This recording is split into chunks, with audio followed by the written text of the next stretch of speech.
Samedi, il faisait beau, il faisait presque chaud et il y avait surtout un événement Pokémon.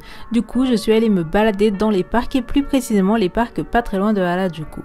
Du coup, en plein milieu du brouhaha de Takeshita-dori, vous pouvez trouver ce genre d'endroit un tout petit peu hors du temps et très calme. Je suis notamment passée au sanctuaire de Yasukuni qui est un sanctuaire donc plutôt connu mais pas vraiment pour les bonnes raisons. En effet, ce sanctuaire abrite les cendres et du coup les âmes quelque part des personnes qui se sont battues pour la patrie. On trouve donc tout un tas de trucs à la mémoire de criminels de guerre et notamment de trucs vraiment dégueulasses de la Seconde Guerre mondiale. Autant vous dire que la Corée et les autres pays l'ont un petit peu en travers de la gorge quand notamment des personnes du gouvernement viennent ici rendre des hommages, hein, voilà. Mais bon, ça reste un très joli sanctuaire.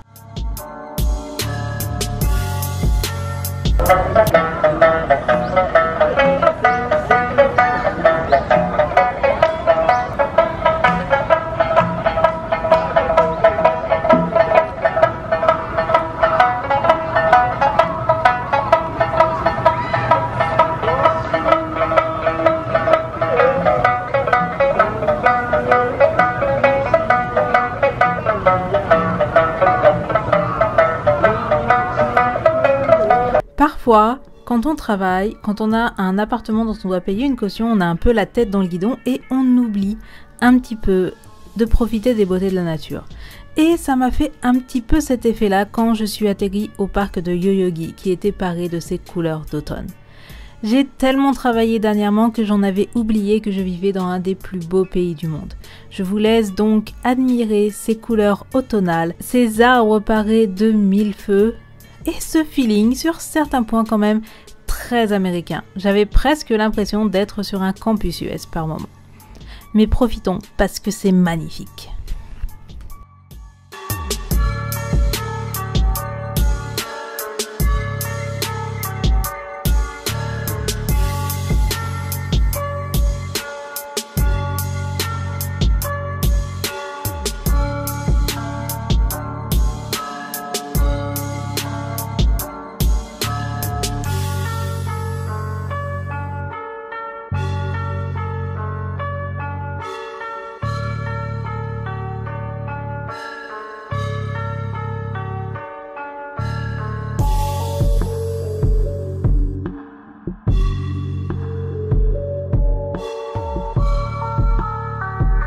Au passage, je suis allée tester la fondue de chez Matsuya avec du bœuf et tout, mais aussi du kimchi dedans. J'ai trouvé ça absolument sans aucun intérêt.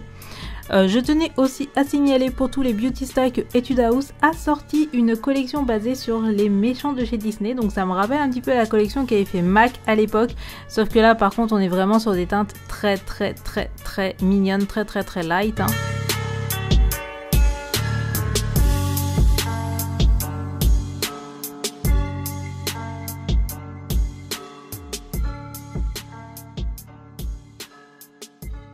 Dimanche, je suis allée faire un tour dans le quartier de Shimokitazawa. Shimokitazawa, c'est un quartier qui est connu notamment pour être le quartier des friperies. Vous trouverez en effet énormément de magasins de vêtements de seconde main à des prix vraiment beaucoup trop chers pour ce que c'est. C'est-à-dire que vous trouverez par exemple des docks usés de chez usés à genre 80 à 100 balles. Hein. Même en France, on les paye pas ce prix-là. Globalement, c'est un repère de bobo, tout est bobotisé, c'est fait pour les gens qui mangent du cal et de la soupe d'avocat de je sais pas quoi mes fesses. Je sais que ce quartier est ultra coté en ce moment, mais vraiment je n'ai pas compris la hype, à part peut-être pour voir des beaux mecs bien lookés par-ci par-là, et encore il n'y en avait pas tant que ça qui avaient des cheveux longs. Du coup, si vous voulez payer beaucoup trop cher vos vêtements, je vous conseille Shimokitazawa, sinon il y a la petite Mercari, hein, ça marche beaucoup mieux.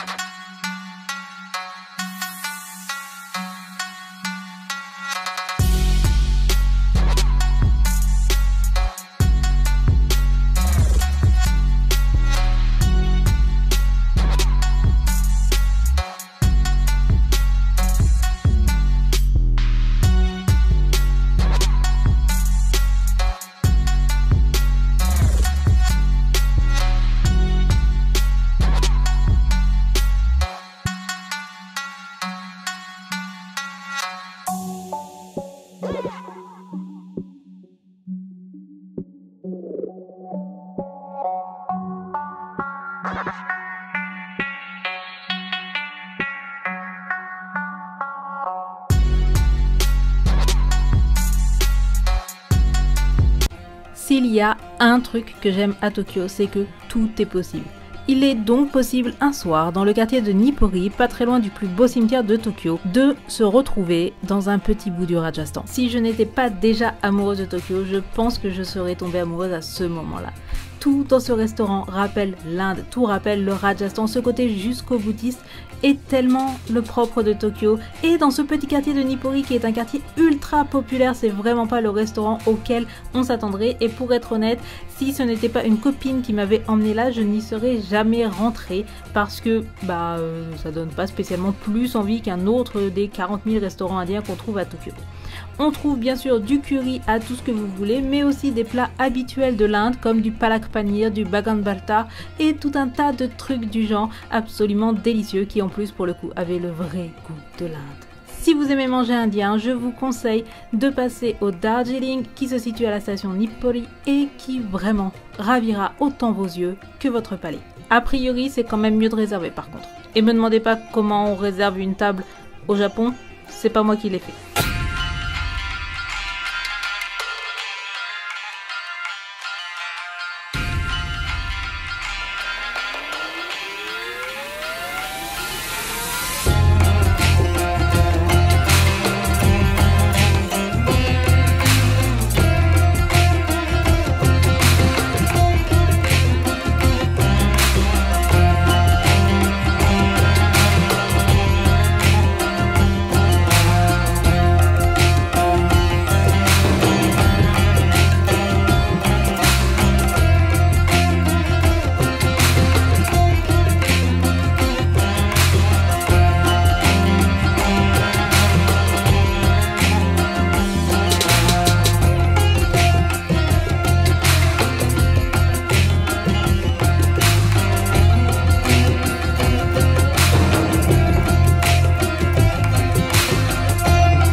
Ceci est une agence immobilière.